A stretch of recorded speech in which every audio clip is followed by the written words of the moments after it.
Madam Speaker, ladies and gentlemen, I am going to deal with the elephant in the room, and that elephant in the room is that the West is losing the EV race, and it's high time they make money by slowing down the competition and raising money from collected tariffs in order to bolster the domestic market.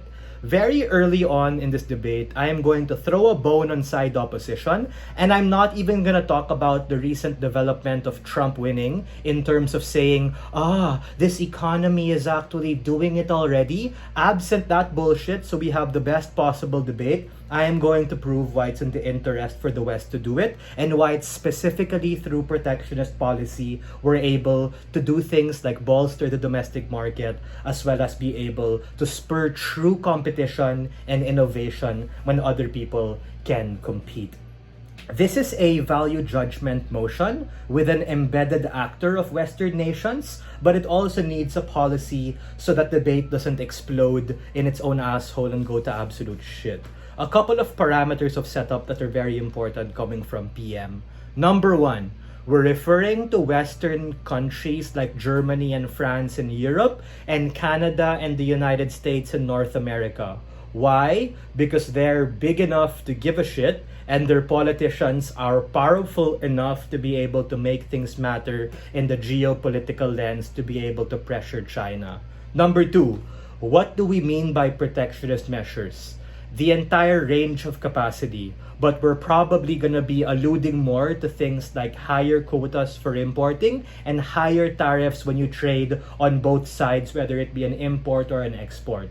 How high, you might ask? As high as we feasibly can push it, because the point in which we can push it super high is the point in which we make more money, and more tariffs and money is better for the government and the domestic companies in the domicile of the West. How long, you might ask? Again, as long as it makes sense and as long as we can, because there's an opportunity cost in the collected tariffs, meaning the highest we can push it and the longest we can do so, the more maximizing it is for our economic model. Number three, who Chinese EV manufacturers? We're referring to the larger OEMs or the original equipment manufacturers, but we're willing to bite the bullet and say everybody. But again, this debate's probably going to skew to the ones big enough to be affected, to change the world. We're referring to the likes of BYD, NIO, Geely, or whoever has the biggest market share in terms of market cap or total addressable market in terms of potential and capacity.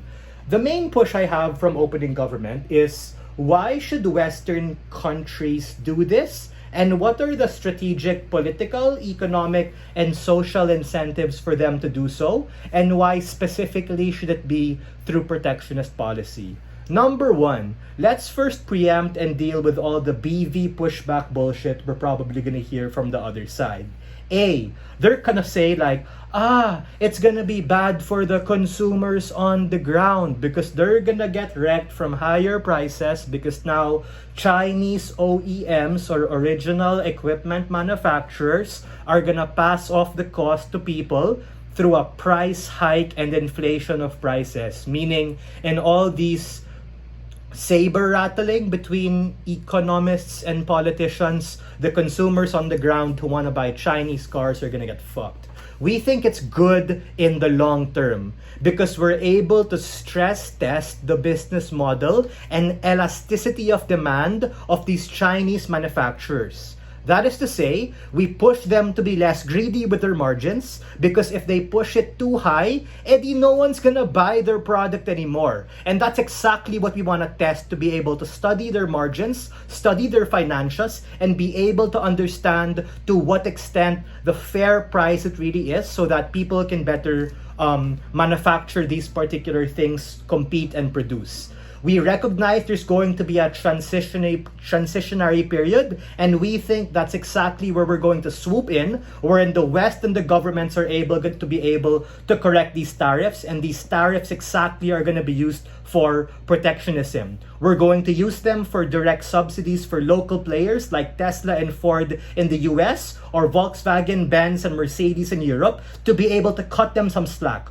some slack to be able to compete directly and be able to give them capacity to do so, or even rethink their business model and not get into EV, and they can have this opportunity cost and time to pivot and shift to something else. But for that, POI, go ahead.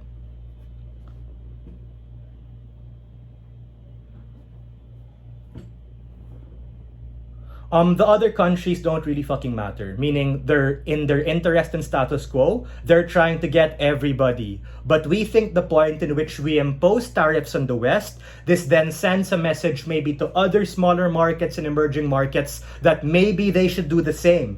Because if the big boys able to do it and push back against them, they should be able to do the same. So that does same and equal pressure and actual pressure on these particular Chinese individuals to be able to push back against that. The second thing I'm going to say is that tariffs pragmatically are able to push back against Chinese monopoly and EV, which is the heart of my response to that POI. We're able to better spur competition when more players now have the capacity and chance to be able to compete. The parallel here is very simple. Let's talk about debate. You have a shitty debate team and you have one really good world's asshole who just treks everybody. It's in no one's interest if he just treks everyone. It just helps him.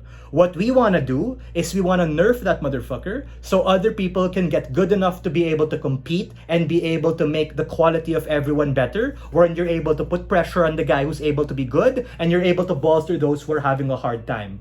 That ties back to the model wherein we actually have economic and legislative push to be able to allow these people to be able to compete later on and ultimately push back against the Chinese OEMs who for far too long had too much power. We think that ultimately, the benefactor here really are those particular businesses when we create a beneficial incentive structure and actual policy to be able to allow them to compete.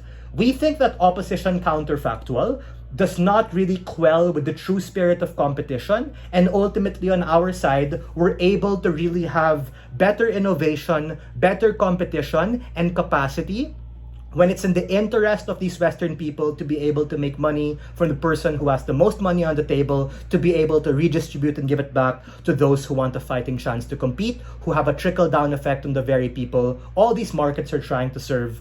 The invisible hand isn't working, it's bullshit. We need to be able to step in and have some sort of protectionist affirmative action. We are very proud to open this debate.